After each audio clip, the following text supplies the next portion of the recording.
so here we are back again, 3 weeks later? Probably, yes. About 3 weeks later, yes. for the second session. A while. Ed, Too long. how's it been since the last therapy? Well, it's been very good. The first few days were a bit... Bruisey? No, not woozy, just... Bruisey. Bruisey, yes. It's kind of a bit of a strain at the top here, because that's where most of the work was done, wasn't it? Yeah. And this bit here seemed fine. And then after a while, I just forgot that I'd had everything done, sort of thing. So it took a few days to settle down. Once you had Yes. it was a heavy session. It was. Now, do you think any noticeable difference in anything else? With things settled down a bit more? We are on camera here, so Don't say anything True. rude. No. I don't know whether the bit at the bottom here has helped with the digestive system in general, Okay. which has been fine anyway, whether it's slightly better or... Maybe not. Maybe not. Is it around the lumbar region that there's a mini brain called the lumbar ganglion, which controls a lot of the stuff that happens there and further down to bits and pieces. The undercarriage. The undercarriage kind of stuff, and there's a ganglia in the middle which controls which kind of we didn't stuff really further know down the about. guts about. And we did a reasonable job on the thoracic, but the main bit was That one. the C7, C7, right at the that's base. it. So we're going to have a look at that C7. We're going to start today. So that's therapy. That's what happened last time. Yes. We're going to start today with some ultrasound, which Yes. we didn't do last time. So the whole process, the whole package, which put together by Dr. Paul Sherwood from Bart's Hospital, deceased now. He, at 92, did ultrasound to take the spasms out of the muscles, and then he did EMS, electromuscular stimulation, to pump out the edemas in the muscles, because the muscles get stagnant and the edemas build up because the muscles are contracting and relaxing and pumping out lots of stuff. It's not doing that when it's in a permanent spasm, because you have a bad back and the tissues get filled up with muck. That mucky tissues stops white blood cells getting repair work done. Also poisons the mini brains on the spine, so they don't work properly, causes all sorts of havoc. So today we're going to do a bit more of the full montage. We're going to do the ultrasound and the EMS and the go on the ASMI machine. The who? The machine, the PAM machine. In England it's called a PAM machine, in America it's called the ASMI machine. It's getting rebranded to every the time ASMI machine. And I know it as Theraflex. Yeah, which is the cousin machine, which is the... So what was the middle one then? Because the EMG machine. EMS, which is electromuscular stimulation, which is this thing here, which is a globus. Is that the blue thing? It does it's like slender tone with long, long sort of. It's not going to hurt though, is it? No. It sounds more dramatic, and because it's the day we are. Yeah. Is it the middle one that controls the lungs? The middle one that The middle ganglion that controls the lungs. That's interesting. What things lungs? I would suppose there would be a bit some of C7, but then some of the other ones. So as far as we're talking about coronavirus and all that, so keeping the lungs clear, or making it work slightly, fine tuning it. But generally, what happens with the when you have lung issues, things like asthma and that kind of stuff, it's generally loosening up the thoracic area generally. Is the thing to do that is really useful. But the ganglion presumably controls it, and so if that's performing better, maybe you're less susceptible. But off the top of my head, I don't know what ganglion are specifically associated with the lungs. But let's hit them all. Indeed. Right. Okay, let's get on with therapy. Therapy, yes. Here we are. Right. Okay, now this is the new C7 on Ed's neck. Look at that. It's pretty... Oh, how's it doing? Is it? I kept worrying as I was slouching on the couch. See, it's the whole big... Do you want it to come up as well? Yes. Yeah, it's just... Has it gone? Yeah. Oh, wow. It used to stick out half a mile. It did. It was a bit of like before you rubbed the nose. Whoa, big result. Oh, brilliant. Oh, good. Okay. Excellent. Yes, because I was saying it was a bit kind of sore for a few days. It actually wore off, I'd say, within a week at least. I often like don't go to the gym for a few days after I've had the session, because you're feeling like but then I wasn't feeling awful or anything. Yeah, it wasn't abstract. It was just kind of different. I'll say, rather than. So, you want to take your glasses off? Right, okay, so this is often the worst part of the treatment because I'm going to put some ultrasound gel on it. So bloody. Watch this, this is fun. Alright. This is going to really hurt. Not hurt. Sorry.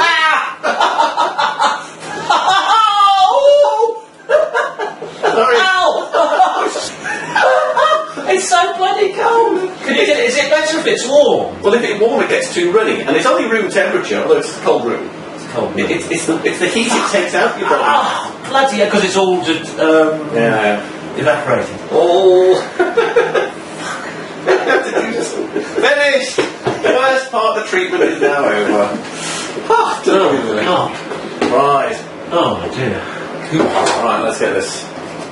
So then what we do is we use ultrasound. I'm going to use 3 megahertz on the side of the spine. Either side? So you don't go over the side. Yes, you go either side of the spine. You don't go over the middle? You don't go over the middle. Where's that? Well, it doesn't like it. What they say is that the spinal fluid can get heated up.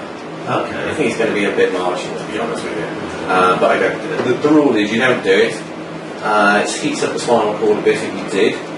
And if it heats up the spinal cord, there's a bit spasmy to here today, just about that. Oh, is it? Yeah, it's all there. Oh. Was that there last time? It wasn't. Now, actually, you can. Hopefully, you can see. Let me double check that so I know what I'm doing here by watching myself. So all things have shifted around down, because that's where the problem's always been. The other bit was. Now, can you see here that the skin is going like whiter, and what's happening is the blood is draining.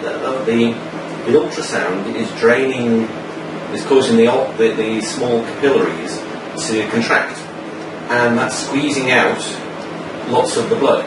Now, classically with a massage, it's all this stuff about give it a good rub and get the blood in the area. When you have a bad back, you want to do the opposite. You want to clear. It's all about drainage because it's not fixing it. So you want to clear the stuff out, and fresh stuff will come back in later. But if I do a heavy rub on this and get too much stuff in here, it's like just added to the congestion. So that's Dr. Paul Sherwood's thinking and practice. Hence and you can see how effective the ultrasound is at kind of getting rid of these the surface blood, and then that's also then squashing the lymph nodes, which is getting them released and moved. And the other thing it really does is super well is you really have a tight spasm. It on its own will release the spasm. The electricity, which we'll do in a few minutes, the EMS, will then cause that muscle pump to work and pump out all the gunk that's hidden in there. And a lot of patients are almost better, especially if you come in with a really hot back and you're absolutely in agony. The muscles are really cramped, it's all congested, and basically sometimes you're too sore to even use the ASMI machine on it. What happens is you do the ultrasound like this, and then you do the EMS, the electricity on it, and already the back will be 30%, 50%, 60% better, and the pain gone down a lot, which then enables me to go and use the hand machine a lot easier. We've already taken off most of the problem on me. So yeah, that worked quite well. I think it came up as a nice visual. Good. I think you'll be able to see on the camera. Good. The back. I'm quite interested in this thing here. What thing? Can you feel it there? No, is that a lump or something? No, it's some sort of tightness. It'll go. Blob. I do get these fatty blobs on my back, don't I? I have done it. No, okay. Imagine the sort of rid of some of them. So let's do the other side then. And that's the side that normally goes. The left side. Left side, is it? Right side. Oh, my right. right. Right. Okay. So this is the side that causes most of the problem. Right? Yes, the other side. So when it goes pink, that's the side that really hurts. Okay. I have to. Splanchnik. Anyway, so and splanchnik is something slightly Russian. It comes from the ancient Greek word, which has got something to do with going directly to the organ, directly connecting. So basically, the nerves, and there's Some of them are from the sympathetic nervous system, and most of the ones here tend to be sympathetic ones that go to the organs. And further down, there's sympathetic and parasympathetic ones. So basically, just a whole bunch of nerves goes to all sorts of parts of the body from the back, which is as much as you need. You don't need to be able to tongue twist your way around Greek words to fix the back. All you need to do is clear the tissues, get all the drainage. You get the drainage. Once the white blood cells get in there, basically, then I'll clear up an awful lot of stuff. Which is one of the things I'm against patients seeing the visuals. Because often when you'll see the picture of your back or your spine and you'll see a disc pointing out, it'll look horrible. And then you'll be panicked into surgery and stuff like this. Well, actually, you don't.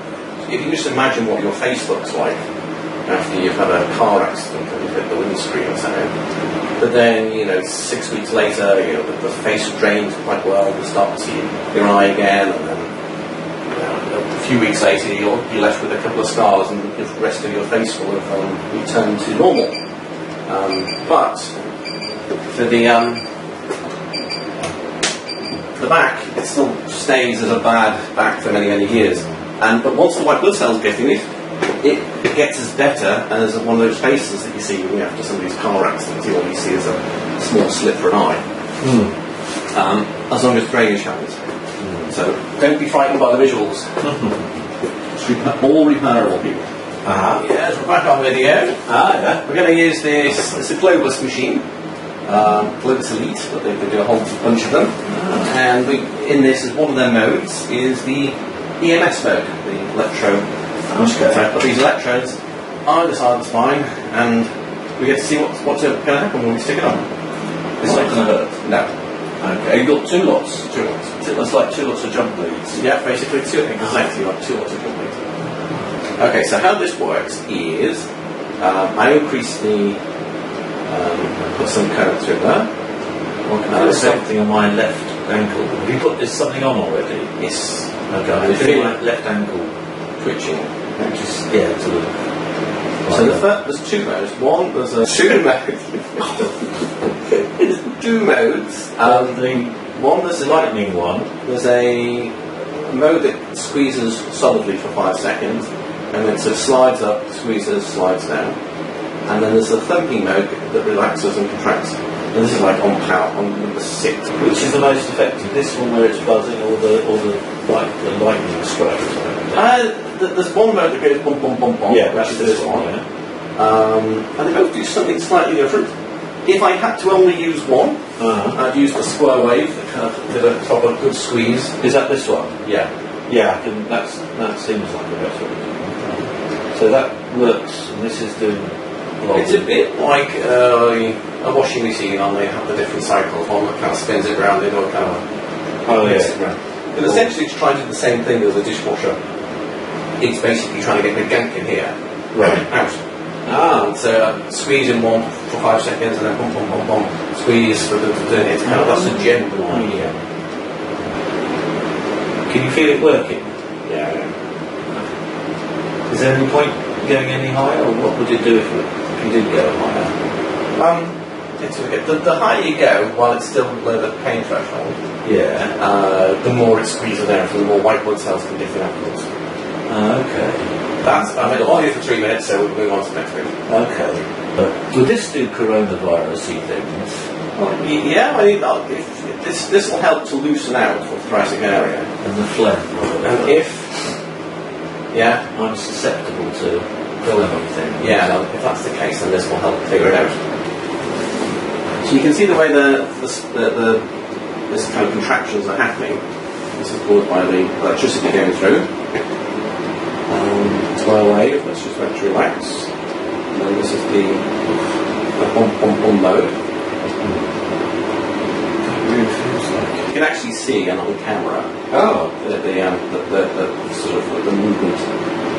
Alright, your 3 minutes are up on each one. And it's time for the pump machine. Yay! The star of the show. Ah. Is it more effective? Is the the PAN machine going to be more effective now? You've done all this other bits. And after the ultrasound and the EMS and the electricity, I find it is actually. Yeah. And in terms of like, it makes the actual therapy longer, like 1.5 hours for therapy to do all this. But two things: the actual session when we're working on the PAN machine, the ASMI machine, I find it's more effective because the muscles are more relaxed and more clean, and then because there's like white blood cells enough to get in there, you take less sessions to get better. So I think it's very much, I mean, to be honest with you, you can live just on the ASMI machine, and a lot of therapists do, and a lot of therapists say, why are you wasting your time with these things? And having started doing these things, now and again I just do last time we only used the ASMI machine, this time we're using this as well, as like a prep work. But there's a Dr. Clifford Harley. He's an orthopedic physician who works actually, I think he's now based on Harley Street actually. What happened for many years, and still happens today, is osteopaths and chiropractors and people, when they've got a patient whose back is too sore to treat, they send them to him. And what he does is he gives them an injection into the facet joints of a mix of painkiller and anti-inflammatories, and then says go away and come back in 3 days when they've had some sort of effect.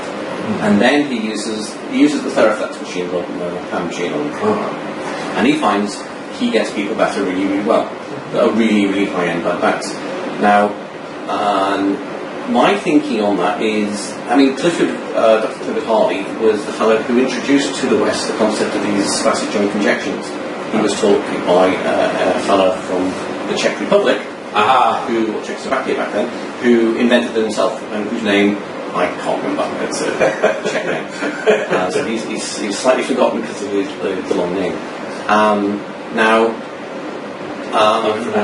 What I found is that when you have people whose backs are too difficult to treat, so what happens is he introduced it into the West from this Czech guy. He introduced it to Dr. Jimmy Syrex, who is the father of orthopedic medicine.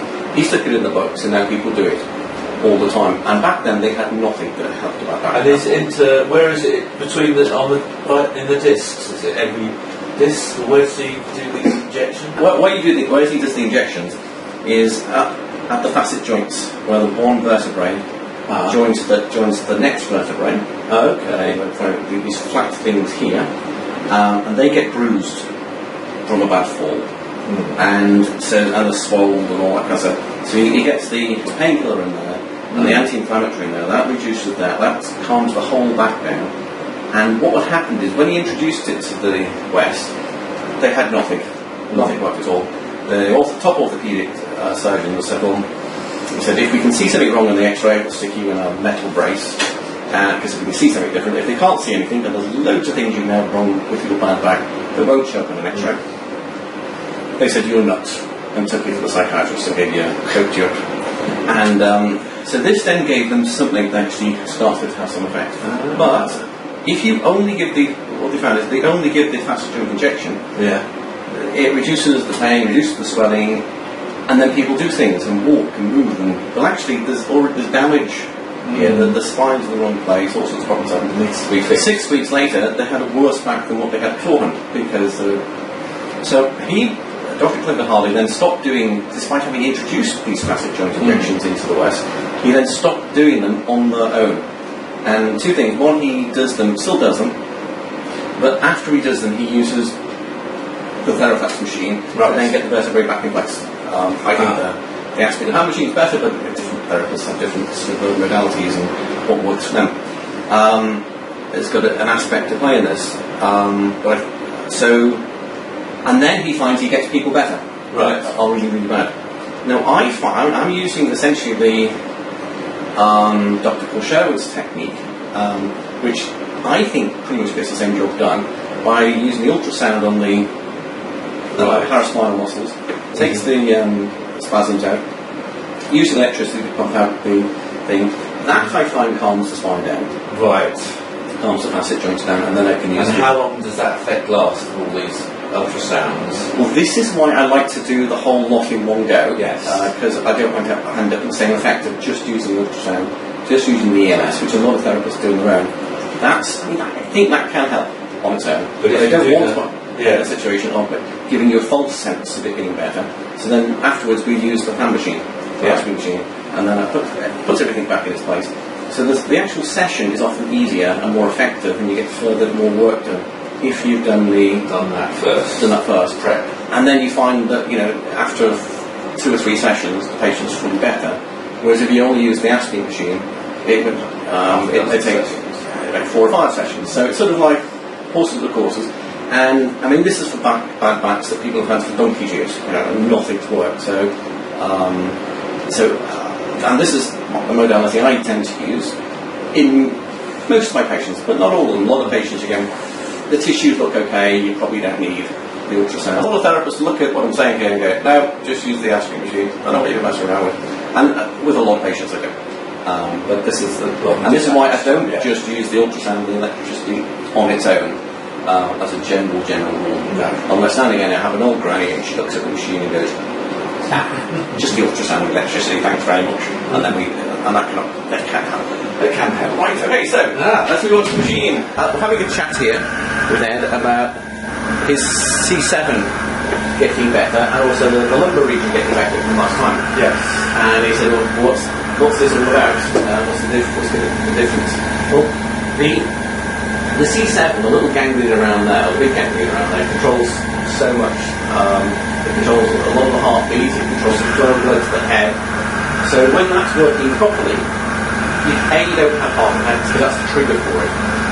Quite how severe a heart attack is very dependent on the state of your health and the state of your arteries. If you have clogged up arteries and you have a problem with your neck, and the neck triggers an electrical storm to the heart, causing a heart attack. If your arteries are all fine, you can survive the heart attack and have no problem. But if you're unhealthy and then you have a heart attack, then you die. Right. So eating good and doing healthy exercise, doing some jogging but not too much jogging, because too much jogging is no good for you. Marathon running is just like, no. What happened to the first marathon runner? He collapsed and died. He collapsed into what a start to a whole heritage. So C7. So yes, the C7. So now he didn't have any particular symptoms. He didn't have any headaches beforehand. But then again, a lot of people, the first time they're not feeling well, blokes of a certain age, is when they've had their first heart attack. And so it was avoided that now by you have to find something else. It's still good to keep healthy and eat good food and do moderate exercise, but the tissues around your C7 weren't terribly clogged, despite that kind of funny shape that you had. But I've seen some people who come in and you can just see they are just, they could drop dead any second with a heart attack, and then you fix the neck and it's all clean and it's all straight and the tissues are great, and they don't come in with any symptoms. So it's what. But he said, "Well, I have to point out to them what's happening with their neck." And they go, "Okay, just go up and there for me." You fix that, and then they're out the heart attack zone, and then back pain. You just fix the rest of the back after that. But that is often the first thing, one of the first things you check. And yours was like, "Oh, I didn't know you had that." No, I didn't know. Well, I didn't know it was serious or anything. Yeah. Okay, so this is the scanning anti-spasm ready.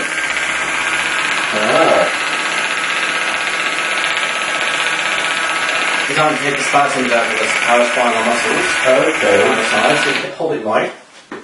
But that's like an extra version of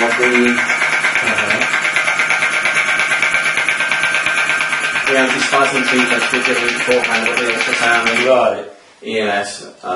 This reflex mode, sometimes when you have somebody's back, there's such tight tendons here that it really kicks up, and then it's quite nice when you see in the initial go up and down the spine, it kicks up. Then after a decent mobilisation, what happens is that then it doesn't kick up, and you can really see the difference in the.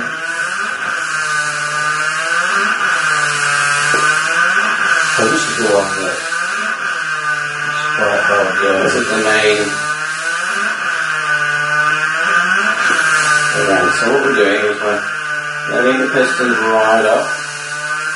The pistons are doing alright, and a little bit of upper down at the end. So you tendonise the way down, and then the pistons fill up with air, and stretch the tight ligaments.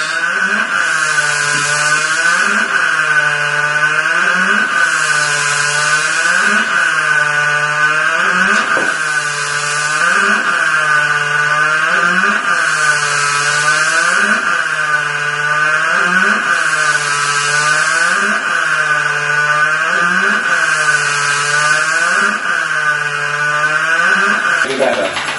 Right. Let's go a bit higher.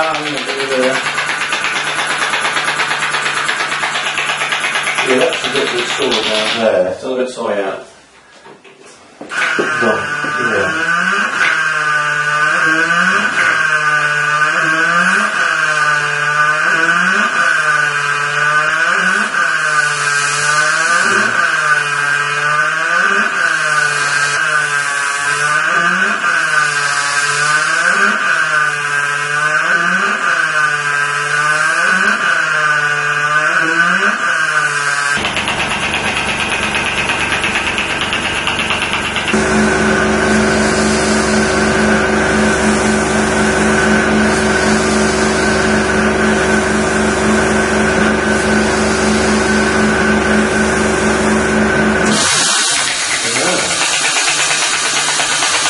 So it's all on 7 now.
that's good down there, I think, to loosen. Yeah. So let me get some oil off the back, and then we're going to refinish it. Alright, okay. You've got another 2 hours coming in. Yeah. How do you feel?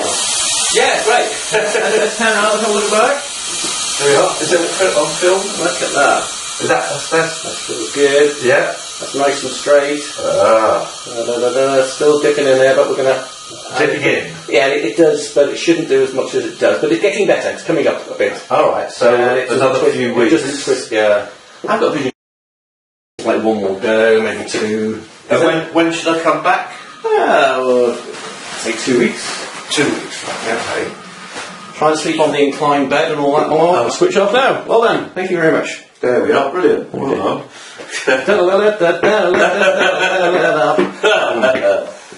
So it's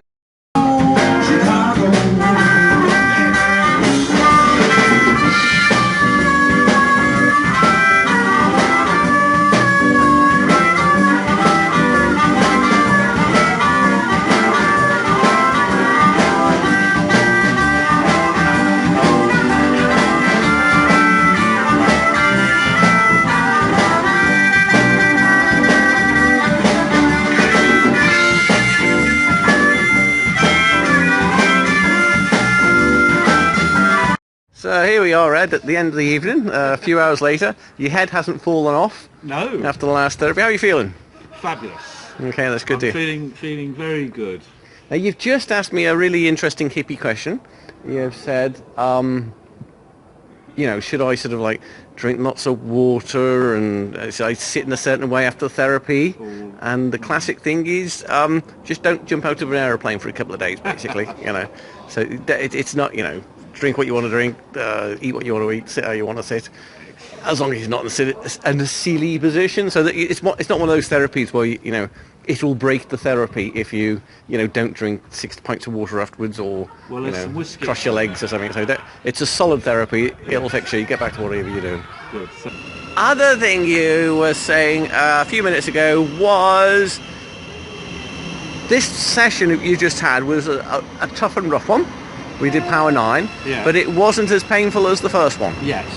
And you're feeling more better after this one than the other one. Yes, because the other one, it was a bit like doing a wallpaper, or doing a wall, and you stripped the wallpaper and filled a few holes and things last time and prepared the groundwork. And now this time you primed it and you filled the final holes and skimmed it. So it's, but the next one is the one that's going to actually make all the difference. Put the icing on and make it look Well, let's keep in the same metaphor. Yes. Wallpaper down and the Icing on the carpets cake. down and